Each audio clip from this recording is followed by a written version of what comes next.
pra gente iniciar, tá bom, Júlio? Tá bom, Qualquer coisa, obrigado, viu? Imagina.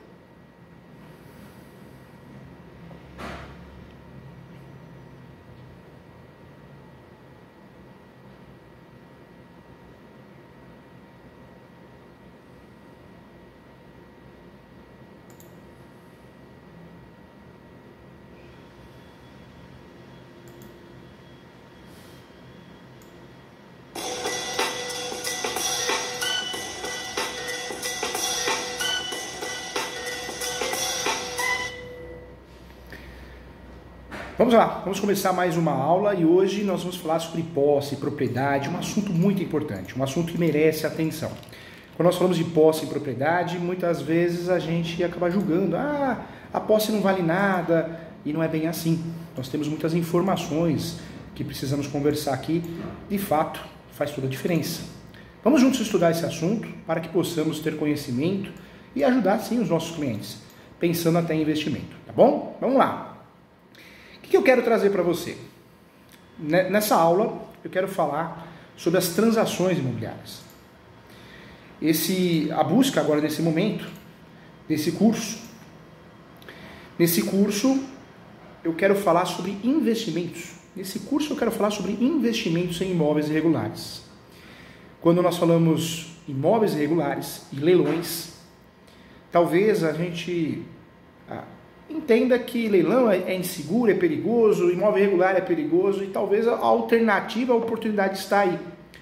A alternativa de você adquirir a casa própria, do seu cliente adquirir a casa própria, é um imóvel irregular, depois você vai regularizar ele. É também investir em um imóvel de leilão, adicados da Caixa. E por que isso? Porque eu consigo adquirir esse imóvel com um valor abaixo do mercado. 30, 40, em alguns casos 50 ou mais. 50% abaixo do mercado. 50% abaixo do mercado. Então, vamos conversar nesse curso aqui, nessa aula, como investir em imóveis irregulares, em posse, e como investir em leilões, as arrematações. Eu diria que essa aula, esse curso, é para você pensar, talvez na casa própria, claro, mas pensar em investimento. Investimento para você se aposentar. E eu diria que se você assistir com carinho esse curso, talvez você não precise da aposentadoria. Todo mundo sabe que a aposentadoria, talvez a tendência é ficar cada vez pior, né? Então, temos que buscar outros meios para poder envelhecer com dignidade. E entre esses meios, que você pode obter, sim, aluguéis superiores à aposentadoria em até 10 vezes, com pouca coisa. Então, vamos estudar aqui. Vamos estudar, sim, com muito carinho. Eu acredito muito que o brasileiro precisa mudar de vida, precisa ter uma velhice mais saudável, financeiramente falando. Nós precisamos que as nossas famílias, os amigos, as pessoas possam ter uma vida melhor. Então eu quero abrir a sua cabeça em relação ao investimento em imóveis regulares e também arrematações e leilões. Tudo que eu vou falar aqui é com muito carinho, com muito cuidado, com muita experiência, o que já deu certo com muitos clientes, que deu certo comigo. Então vamos juntos navegar por esse mundo que pode ser um caminho para você se aposentar. Quando eu falo se aposentar, ter uma aposentadoria maior, você vai ter uma renda. Vamos começar do começo. A Lei 8.245 de 91, ela é muito clara ao esclarecer que quem pode alugar, quem pode ser o locador? Pode ser o locador, o proprietária ou o possuidor. Então, se eu compro um imóvel irregular, se eu compro um imóvel que não está registrado no nome de quem me vendeu, claro que tem que fazer uma due diligência, tem que ter, de fato, alternativas de segurança. Nós temos que trabalhar, sim, com essa auditoria para nos proteger, para não entrar numa fria. Mas a lei do inquilinato, a lei 8.245/91, é muito clara em autorizar aquele que tem a posse a alugar. Então, se eu tenho 10 imóveis irregulares, contrato de gaveta, escritura pública, qualquer outro documento, mas não é o registro, eu posso alugar. Eu posso receber aluguel. Eu posso criar uma receita. É isso que eu quero dizer para você. Então, não vamos desprezar o imóvel irregular, os imóveis irregulares. Nós precisamos, sim, entender que existe uma situação registral que nos traz muito mais conforto, muito mais segurança, mas o que venderam para nós que o imóvel irregular não vale nada, que é totalmente arriscado, também não é bem assim. É claro que eu preciso ter algumas iniciativas para fazer um negócio com segurança. E claro que não vamos discutir a segurança da posse e propriedade. Propriedade é muito mais seguro. Se você tem condições de comprar um imóvel registrado e passar para o teu nome, é o melhor dos mundos. Não existe uma segurança absoluta. É uma segurança relativa, mas é a maior segurança que nós temos. Na regularização de imóveis, nós sabemos que tem meios para regularizar um imóvel, sempre tem, sempre terá. Então eu posso comprar um imóvel irregular e passar esse imóvel para o meu nome. Então vamos juntos aqui estudar esse assunto tão importante. Quando nós falamos aqui de imóveis irregulares, o registro é um documento só, certidão de propriedade atualizada. Eu só sou proprietário quando o meu nome aparece no cartório de imóveis, proprietário, proprietária, na certidão de propriedade atualizada. Antes 73, transcrição, após 73, matrícula. Se eu não tenho o meu nome no cartório de imóveis, qualquer outra coisa que eu tenha é posse. Eu sou possuidor e não proprietário. Possuidor é aquele que tem contrato de gaveta. Possuidor é aquele que tem escritura pública não registrada, carta de matação, carta de adjudicação, qualquer documento que não esteja registrado. Quando eu tenho um contrato de gaveta, uma escritura pública, uma carta de matação, uma carta de adjudicação, formal de partilha, pronto. O que eu tenho é posse, ok? No Brasil, a faculdade de Direito, necessária, importante, ela ensina muito diferente da prática. A faculdade de Direito nem ensina esse contrato. Não ensina, infelizmente. Que é o contrato de cessão de direitos possessórios. A compra e venda de imóvel irregular pode ser feita no Brasil. O contrato correto, bom para quem vende o imóvel irregular e bom para quem compra, é a cessão de direitos possessórios e afins. Então presta atenção nisso, hein? É a cereja do bolo do curso, hein? Cessão de direitos possessórios e afins. Quando nós falamos da cessão de direitos possessórios e afins, é o contrato que eu compro ou vendo um imóvel irregular. O imóvel sem registro, sem escritura pública, como o brasileiro costuma falar, se bem que a escritura pública não substitui o registro. Quando eu faço esse contrato, eu não estou cometendo um estelionato em vender um imóvel irregular, e quem está comprando também não está. Esse contrato ajuda, protege quem vende e protege quem compra, porque quem compra está sabendo o que está comprando. Está comprando um imóvel irregular. E esse imóvel irregular, vamos ser sinceros, esse imóvel irregular você vai pagar 30%, 40%, 50% abaixo do valor de mercado. E você comprando esse imóvel irregular, no dia seguinte você já pode alugar. Você já pode fazer a locação desse imóvel, porque está lá na lei. Vai na lei lá. Vai lá na lei 8.245/91. 8.245/91, a lei do inquilinato. Está escrito. Quem pode alugar? O possuidor ou o proprietário. Está escrito na lei. Então, quem compra um imóvel irregular pode alugar. Pode alugar enquanto tenta regularizar esse imóvel. Nós sabemos que nós temos várias formas de regularizar o imóvel no Brasil. Formas judiciais, ações judiciais, ação de usucapião, ação de marcação de terras, ação de divisão de terras, ação de retificação de área, ação de edificação compulsória, ação de resgate, ação publiciana, várias ações importantes para regularizar um imóvel. São os meios judiciais de regularização. Existem os meios extrajudiciais, inventário extrajudicial, adjudicação compulsória, novidade extrajudicial, uso capião extrajudicial, divórcio com formal de partilha, extrajudicial, partilha de bens, retificando aqui. Então nós temos vários meios que eu vou usar o cartório, tabelião de notas, que vai lavrar uma escritura pública para substituir o processo e vou registrar no cartório de imóveis. E existe ainda a regularização administrativa, esquecida por muitos. Qual que é a regularização administrativa? A regularização administrativa, eu trago como exemplo a REURB, regularização fundiária.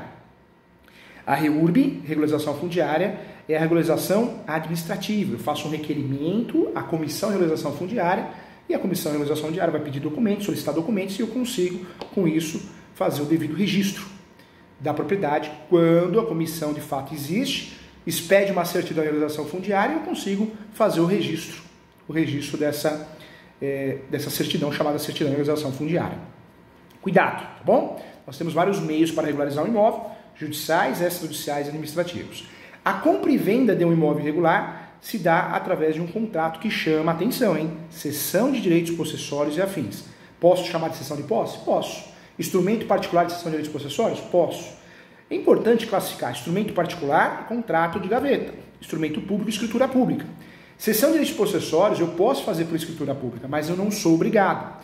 Muitos advogados e advogadas que não são da área, muitos corretores de imóveis, pessoas que de fato não conhecem de forma aprofundada o assunto, acreditam que tudo tem que fazer escritura pública. Como acreditam também que tudo é compra e venda. E cuidado, cuidado.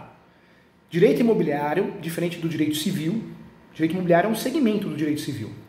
Só que nós temos no direito imobiliário princípios e conceitos próprios, inclusive contratuais. Não podemos dizer que tudo é compra e venda no direito imobiliário. Não podemos fazer isso. Compra e venda, pagamento à vista. Até 30 dias é considerado pagamento à vista. Quando eu falo de compra e venda, pagamento à vista.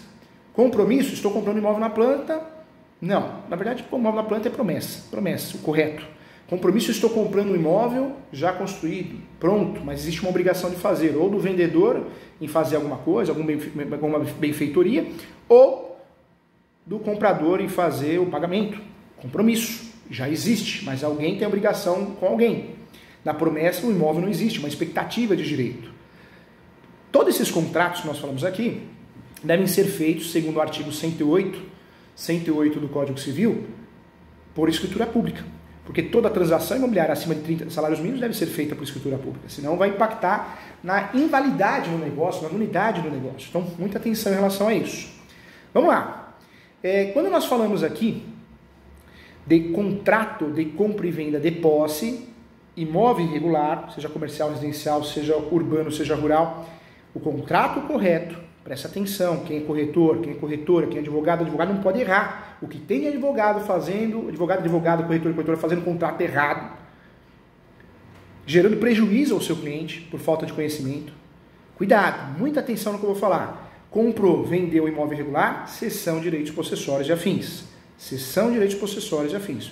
Pode ficar o título instrumento particular de cessão de direitos possessórios e afins, tanto faz. Mas esse é o contrato correto, esse é o contrato adequado, ok? Vamos lá. Quando nós falamos aqui em cessão de direitos possessórios e afins, estou falando sim de um contrato que permite a compra e venda de imóvel irregular. Não existe estelionato, não existe crime. Quando eu compro um imóvel irregular, eu estou comprando de quem não aparece como dono. Talvez seja herdeiro, talvez seja um invasor, alguém que tenha posse. Eu preciso fazer o due diligence também, como eu faço em qualquer transação imobiliária. Esse due diligence ele é feito através de pesquisas, é uma auditoria, uma pesquisa para saber se eu vou entrar numa FRIA ou não, diminuindo os meus riscos. No mínimo, quando eu vou comprar uma posse, eu preciso ter os seguintes documentos. Primeiro, certidão de propriedade atualizada. Mesmo que eu esteja comprando um imóvel que não está de fato no nome de quem está me vendendo, porque quem está me vendendo está vendendo a posse, se tivesse a propriedade, estaria vendendo a propriedade. Eu preciso ver de quem é esse imóvel. Será que esse imóvel é público? Imóvel público, em regra, não cabe uso capião. Será que esse imóvel é um imóvel laudêmio, tem a ver com a marinha, tombado, desapropriação? Eu preciso pesquisar, preciso entender a história desse imóvel, por mais que eu esteja comprando a posse, os direitos possessórios. Cuidado. Quando nós falamos aqui de posse, é diferente de propriedade. Propriedade é o registro, domínio. Quem não tem o registro, domínio, tem o que? A posse. Comprar a posse, eu preciso fazer o due diligence também. E o due diligence ele é feito, de certa forma, com o primeiro documento, a certidão de propriedade atualizada. Esse é o primeiro documento que nós precisamos, hein? Primeiro documento que nós precisamos para aprovar, para ter acesso, para ver quem é dona, proprietário do imóvel, mesmo que eu esteja comprando a posse. O conceito de posse nós aprendemos na graduação de forma totalmente equivocada do que é na prática. O novo conceito de posse, de imóvel irregular, direitos possessórios, ele é previsto no enunciado, anote aí, 492 da 5ª Jornada de Direito Civil. Enunciado 492 da 5ª Jornada de Direito Civil. Esse é o conceito de posse. Quando nós falamos de posse, a posse é comprada, ela é vendida através de cessão de direitos possessórios e afins. A cereja do bolo, presta atenção que já valeu o curso, hein? A cereja do bolo é a cláusula de soma de posse. Cláusula de soma de posse. Essa cláusula de soma de posse é a cláusula que vai permitir o comprador, a compradora da posse, fazer o uso de meios para regularizar o imóvel no dia seguinte, através de uso capião judicial, uso capião extrajudicial, entre outros meios judiciais e extrajudiciais, inclusive administrativos. Então, o grande segredo de quem compra a posse, de quem compra o imóvel regular, primeiro, é fazer o contrato correto, não é compra e venda, é cessão de direitos possessórios. Não confunda com a cessão de direitos hereditários, hein? Cessão de direitos hereditários tem a ver com herança, tem que ter a anuência de todos, tem que ser por escritura pública. A cessão de direitos possessórios pode ser por escritura pública ou instrumento particular. Quando eu compro com o contrato correto e dentro desse contrato tem a cláusula certa, que é a cessão de direitos possessórios e afins, Maravilhoso, porque na verdade eu consegui proteger a transação imobiliária de certa forma, garantindo ao comprador, garantindo a mim, investidor, a possibilidade de fazer uso capião no dia seguinte. Ah, professor, precisa ter 10 anos para fazer uso capião, 5 anos, 15 anos, 20 anos. Não é verdade. Eu posso fazer uso capião no dia seguinte, basta usar a tese da soma da posse, que pode ser derivada, no caso de compra e venda de posse, pode ser originária, quando eu recebo a posse dos meus pais, e posso usar ainda a tese do Superior Tribunal de Justiça, recente, saiu do forno, que é a tese da posse complementar, ou seja, eu faço uso capião e peço que esse lapso temporal que durar a ação, vai ser contabilizado, tá bom? Então, muita atenção em relação a isso. A compra e venda de posse, então nós já sabemos o contrato correto, já sabemos também a cláusula mais importante, que é a soma de posse, e estamos estudando aqui a auditoria imobiliária em relação à compra e venda de imóveis regulares. Essa auditoria imobiliária, vale a pena lembrar que nós temos que fazer o due diligence, conforme estava falando, certidão de propriedade atualizada, certidões de distribuidor civil da esfera estadual e federal. Eu vou descobrir se o vendedor é pulseiro, grilheiro, né, invade e vende, tem muitas ações de integração de posse no nome. Eu vou descobrir quem é ele, quem é ela. Então, essas certidões de distribuidor civil da esfera estadual e federal são necessárias, são importantes. Certidão criminal também da esfera estadual e federal. Vamos lá, então, dentro desse conjunto de certidões, certidão de distribuidor civil da esfera estadual e federal, certidão de distribuidor criminal da esfera estadual e federal, certidão de propriedade atualizada, certidão do cartório de protesto da localidade do imóvel, da localidade onde resida o vendedor da posse, e muito importante, pesquisas trabalhistas também, certidão de execução trabalhista e de ações trabalhistas. É o mínimo que eu vou fazer, é o básico que eu vou fazer em relação às certidões. Fora isso, vale muito a pena fazer uma análise subjetiva. Bate palma no vizinho da frente, no vizinho do lado, direito, lado esquerdo. Quanto tempo mora o senhor João, a senhora Joana? Eu estou comprando a posse do senhor João, a senhora Joana. Então é importante, sim, checar isso, tá? Para que a gente tenha sucesso nessa transação, essa análise subjetiva. Eu consigo pegar mentira no ar. Não, eu nunca vi o senhor João, a senhora Joana. Acho que eles moram aí faz 2 semanas, faz um mês, faz um ano só, tá? Cuidado. Quero lembrar você que o enunciado 494, eu falei do 492, enunciado 492 da 5ª Jornada de Direito Civil, criou um novo conceito de posse. A posse é sui generis, é um direito totalmente autônomo em relação aos outros direitos. Mas o enunciado 494, diferente do 492, também da 5ª Jornada de Direito Civil, ele esclarece que eu posso usar a soma da posse na ação de uso capião, mas eu preciso tomar cuidado, porque eu vou assumir os vícios da posse de quem eu estou somando. Mas isso é lógico, né? Eu faço uma ação de uso capião no meu nome, usando a tese da soma da posse. Mas quem me vendeu não tinha aquela posse de 10 anos. Ele não consegue provar, vai me prejudicar. Então cuidado com isso também, para você não se dar mal, tá bom? Pronto, agora você já sabe como comprar um imóvel irregular, como você consegue regularizar, qual que é a cereja do bolo, que é a cláusula de posse, tudo perfeito. Agora vamos partir para outro investimento muito interessante, que é os leilões. Lembrando que adjudicados da Caixa também é muito interessante. Vamos lá. Quando eu falo de leilão, o primeiro passo é verificar se o leilão não é falso, fraudulento. Tá cheio de leilão falso, fraudulento. Cuidado. Verifique se o leiloeiro existe. Se esse leilão é um leilão que tem tradição, verifique isso. Segundo passo também, verifique se esse imóvel está ocupado ou não. Porque se estiver ocupado, você vai ter que fazer um pedido de emissão da posse ou uma ação de emissão da posse. Vai ter que ter gasto com advogado se você não é advogado ou advogado. Então cuidado com isso. Também verifique as condições do imóvel, se possível, né? Nem sempre dá para entrar no imóvel, ter acesso ao imóvel, mas verifique a situação estrutural do imóvel, se precisa de benfeitorias, manutenções, isso é muito importante. Também vale a pena lembrar que você tem custos para comprar o imóvel no leilão, para arrematar o imóvel no leilão. A comissão do leiloeiro, 5%, além da comissão do leiloeiro, vale a pena lembrar que você também tem aí que pagar o registro da carta de arrematação. Quero lembrar você que quando nós compramos um imóvel no leilão judicial ou extrajudicial, a carta de arrematação tem que ser registrada, hein? Não é você ficar com a carta de arrematação e falar, sou o dono, sou o proprietário. Não é, hein? Muito cuidado. Muitas pessoas arrematam o imóvel no leilão, são mal orientadas por advogados e advogadas, que não são especializados, e fica com a carta na mão, achando que é dono com aquela carta. Não, você tem que registrar aquela carta para que a certidão de propriedade saia no seu nome. Cuidado!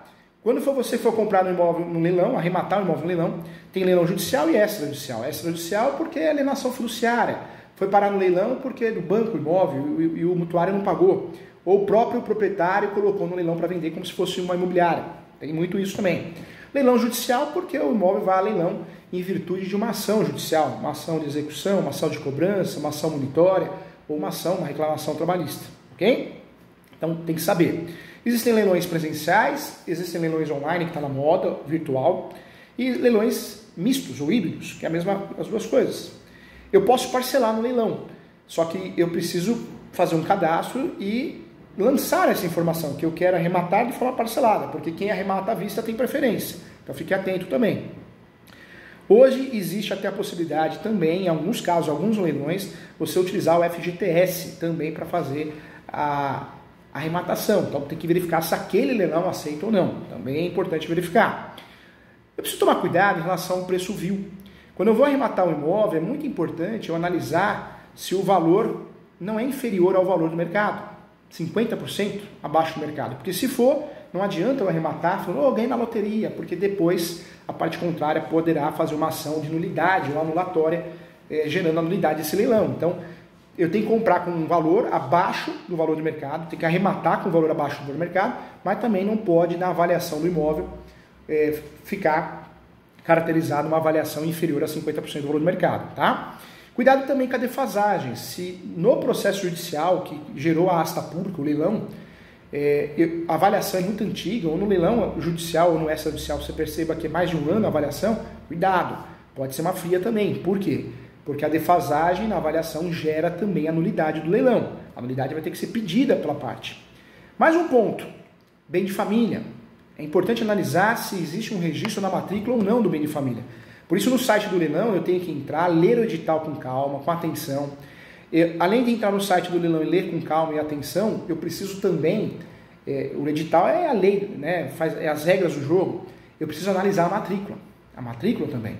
Muita atenção com o que você está tentando arrematar. Já tive clientes no escritório, professor, que presta muita assessoria em imóveis irregulares, em imóveis arrematados por leilão, presto muita mentoria também para advogados, ensinando. Eu percebo que muita gente arremata e não sabe o que está arrematando. Eu tive um caso no escritório que o cliente arrematou um apartamento sem vaga de garagem. Naquela região, um apartamento sem vaga de garagem não vale nada. Já tive um caso também que me chamou muita atenção. O cliente arrematou um imóvel e arrematou só 50%, acreditando que estava arrematando 100%, porque não leu direito o edital. Não leu direito a matrícula, não conseguiu entender. Ficou com elefante branco. Por quê? Quem comprou para investir. Quem que vai comprar só 50% da propriedade? Ocupada ainda por quem tem 50%. Então, olha a confusão. Cuidado, hein? É muito importante ler a matrícula, muito importante ler o edital. Muita atenção. Professor, não tenho confiança ainda. Contrate um especialista para te ajudar. Antes de você dar o aval. Ou faz o due diligence, no leilão também, ou faz o compliance, ou seja, uma pesquisa após a arrematação, para dar um parecer. Isso é importante, tá bom? Vamos lá. A ausência de publicação do edital do leilão na internet também gera nulidade. Então tem que ter a publicação pelo menos 5 dias antes, é fundamental. A falta de publicação de edital em jornais gera nulidade do leilão, então fique atento em relação a isso. Lembrando que a publicação tardia também gera nulidade do leilão. A lei é clara quanto à publicação do edital. Essa publicação deverá ocorrer no mínimo 5 dias antes do leilão, ou seja, se a publicação for em 4 ou menos dias, o leilão poderá ser declarado nulo. A ausência de imagem do bem leiloado no site. É muito importante que no site tenha as imagens do bem leiloado. E tem muito leilão que tem a foto errada, né? A foto do imóvel errado. É verdade. Isso gera nulidade também. Outro fator importante, a ausência de pagamento do lance ou do arrematante, também gera nulidade. A falta de intimação do executado sobre o leilão é algo que tem que prestar atenção também. Porque se você não for notificado, ou quem está perdendo imóvel através de um leilão não for notificado, o leilão pode ser cancelado. Essa intimação deve ser feita por meio do seu advogado, mas se ainda não tiver advogado, o executado deve ser intimado pessoalmente. Então, outro detalhe que muitos desconhecem e muitos acabam deixando de lado. A ausência de intimação de todos os credores também é muito importante verificar. Caso existam outros credores que tenham parte do mesmo patrimônio, dado em garantia de dívidas, eles precisam ser intimados sobre o leilão desse bem, ok? A falta de intimação da esposa, do marido, do companheiro ou da companheira, se o devedor for casado, devedor, devedora, mesmo que sua esposa, marido, não faça do processo, a lei exige que seja feita a intimação do cônjuge para ter ciência do leilão e também exercer eventuais defesas. Outro detalhe importante também, a ausência de descrição detalhada dos bens leiloados. A lei diz que a descrição do bem que está sendo leiloado deve sim ser detalhada, em principal, né, as informações que são relevantes para atrair mais possíveis compradores. Caso seja bem imóvel, de fato, também deverá contar as informações de fato dentro do edital, a existência de benfeitorias, o estado de conservação, isso é muito, muito importante. Por exemplo, aqui eu falo se foi construída uma piscina no imóvel, é fato, né? Então é essencial que no edital tenha essa informação também, tá bom? Então, importante aqui para que a gente tenha sucesso, né? As estratégias para suspender os leilões ou anular são basicamente essas, né? Então é onde eu preciso ter atenção, ter cuidado, porque é onde eu posso ter dor de cabeça. Então fique atento em relação a isso, tá bom? Vamos lá. Quando nós conversamos aqui de leilão, pode ser sim uma forma de você investir. Tudo que nós estamos falando aqui é investimento, fora da casinha, fora da caixinha, porque todo mundo quer comprar imóvel regularizado e vender imóvel regularizado, ou comprar imóvel regularizado e alugar. Nós estamos falando do quê? De um assunto fora da caixinha. Eu vou comprar no leilão, eu vou comprar irregular para alugar, para criar receita, ativo e não passivo. Então é muito importante a atenção nesse sentido. Comprar a posse, quando você pratica o due diligence, claro que tem risco. O melhor é comprar um imóvel regular, mas comprar a posse paga 30%, 50% abaixo do valor do mercado. E você consegue regularizar se você comprou com cuidado, você consegue se proteger. Quero lembrar também que o uso capião, se você utilizar o uso capião, você comprou uma posse, já distribui a ação dos capiões usando a tese da soma da posse. Você pode criar uma barreira protetora, uma blindagem. Essa blindagem, essa barreira protetora é graças à súmula 237 do Supremo. 237 do Supremo que diz o quê? O uso capião poderá ser arguido em matéria de defesa. Então, cuidado aos conceitos, hein? Novo conceito de posse, enunciado 492 da 5ª Jornada de Direito Civil. A posse é um direito sui generis, totalmente autônomo em relação aos demais. Eu não sou obrigado a fazer inventário para depois fazer uso capião ou qualquer outra medida. Cuidado. Também importante, hein? A soma da posse pode ser originária ou derivada. Originária porque eu faço uso capião no meu nome com a posse do meu pai, da minha mãe e dos meus avós. E derivada eu faço uso capião no meu nome com a posse de quem eu comprei a posse com o contrato correto, seção de direitos possessórios e afins. Isso aparece no artigo 1243 do Código Civil, soma de posse. É possível somar a posse sim para efeitos de uso capião, judicial e extrajudicial também. Então é importante. Então, temos que ter atenção em relação a isso. Em relação à posse complementar, é um julgado, né, gente? É um julgado. Esse julgado é o julgado que mudou o entendimento sobre o assunto. Na verdade, eu tinha que ter 10 anos de posse, 15 anos de posse para fazer uso capião. Hoje não. Hoje eu posso fazer uso capião e fazer a contagem do tempo dentro do processo. Ou seja, o prazo para uso capião pode ser completado no decorrer do processo judicial, quando é uso capião judicial.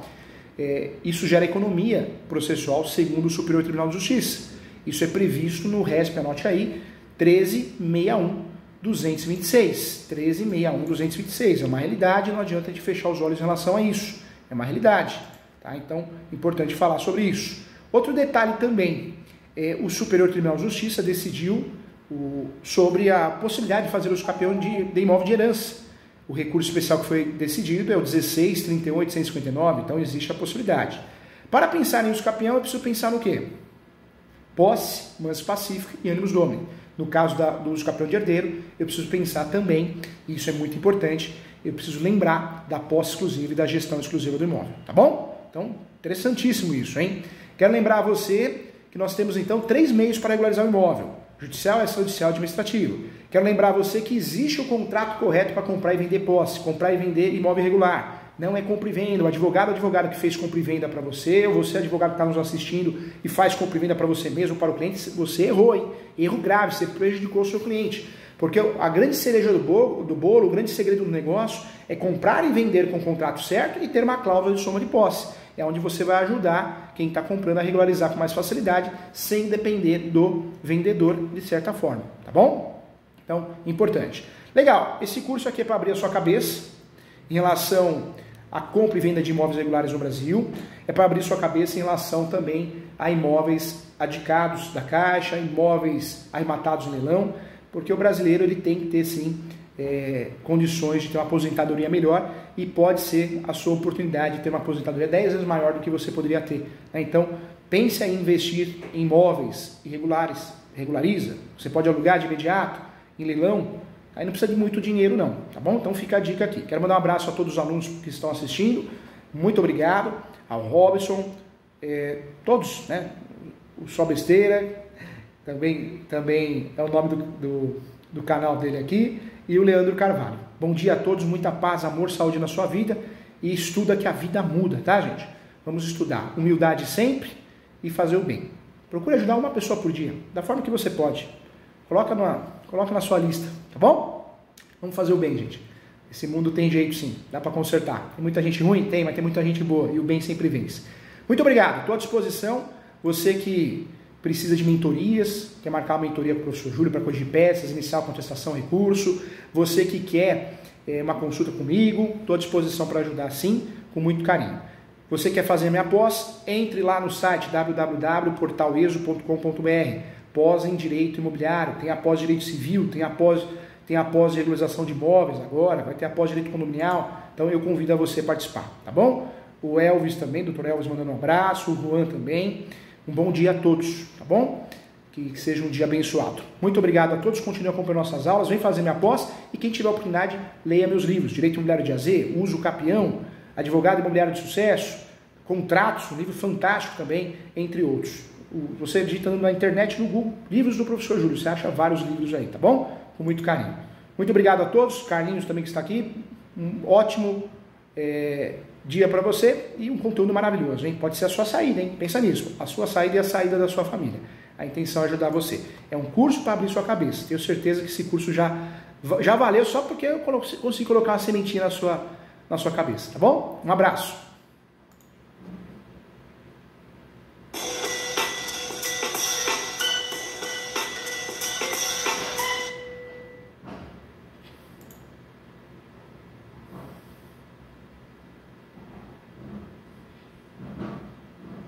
Carol.